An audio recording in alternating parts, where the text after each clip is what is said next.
Hi అండి, welcome to our channel Abhikshi kitchen. ఈరోజు మన రెసిపీ వచ్చేసి ఆంధ్ర ఫేమస్ గోంగూర పచ్చడి. చాలా సింపుల్, ఎంతో టేస్టీగా ఉండే గోంగూర పచ్చడి చేసుకుందాం వచ్చేయండి. ముందుగా ప్యాన్ పెట్టుకొని అందులో 2 స్పూన్ల ధనియాలు, నూనె వేయకుండా దోరగా వేయించుకోవాలి. ఇది కొంచెం వేగిన తర్వాత అందులోనే 1 స్పూన్ జీలకర్ర కూడా వేసుకొని రెండింటిని బాగా వేయించుకోవాలి.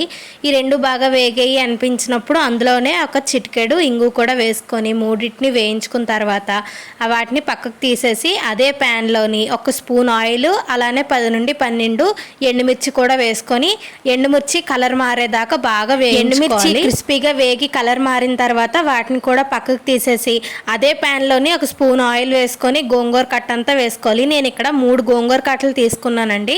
ఇప్పుడు ఈ గోంగూర కట్టలలోకి రుచికి తగినంత ఉప్పు, అలానే 1 చిటికెడు పసుపు వేసుకొని మొత్తాన్ని బాగా కలుపుకోవాలి.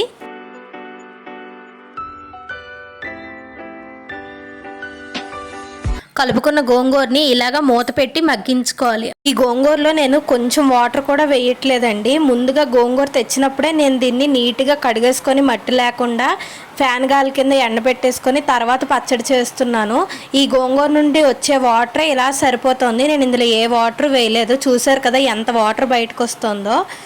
మనం కనుక ఇందులో వాటర్ వేస్తే పచ్చడి ఎక్కువ రోజులు నిల్వ ఉండదు. కాబట్టి దాంట్లో ఉన్న వాటర్ అలా ఎగిరిపోయే వరకు కలుపుతూ మనం ఫ్రై చేసుకోవాలి. ఈ గోంగూర మగ్గుతూ ఉంటుంది. ఈలోగా మనం వేయించుకున్న ఎండుమిర్చి అవి మిక్సీ చేసుకుందాం పదండి.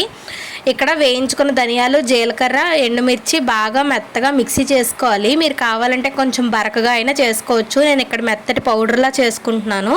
ఈలోగా మనకి ఇక్కడ చూసారా పచ్చడిలోంచి నీళ్ళన్నీ ఎగిరిపోయాయి. పచ్చడిలా ఇప్పుడు మగ్గిపోయిన ఈ గోంగూరను కూడా మిక్సీ చేసుకుని పౌడర్లో వేసుకొని రెండింటినీ ఒకసారి బాగా మిక్సీ చేసేసుకోవడమే, అంతేనండి. ఇప్పుడు మిక్సీ చేసుకున్న తర్వాత దీనికి పోపు పెట్టుకోవాలి. ముందుగా ప్యాన్లో 3 టేబుల్ స్పూన్ల ఆయిల్ తీసుకొని అందులోనే ఆవాలు, జీలకర్ర వేసుకొని రెండింటినీ బాగా కలుపుకోవాలి.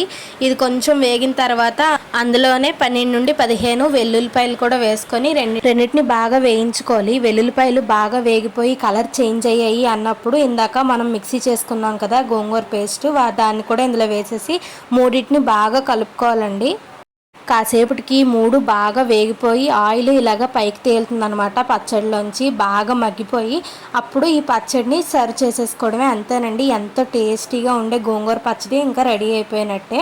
చాలామందికి ఇది చాలా ఫేవరెట్. నాకైతే పచ్చళ్ళు చాలా ఇష్టం అండి. అందులో గోంగూర పచ్చడి అంటే ఇంకా ఇష్టం అనమాట.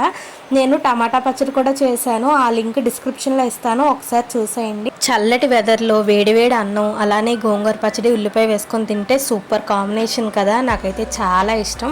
మీకు కూడా నచ్చిందా? ట్రై చేసి ఎలా అనిపించిందో కామెంట్ సెక్షన్లో కామెంట్ చేయడం మాత్రం అస్సలు మర్చిపోకండి. ఈ వీడియో కనుక మీకు నచ్చినట్లయితే మన ఛానల్ని సబ్స్క్రైబ్ చేసుకోండి. అలానే సబ్స్క్రైబ్ బటన్ పక్కన ఉన్న బెల్ ఐకాన్ క్లిక్ చేయడం అస్సలు మర్చిపోకండి. Bye bye.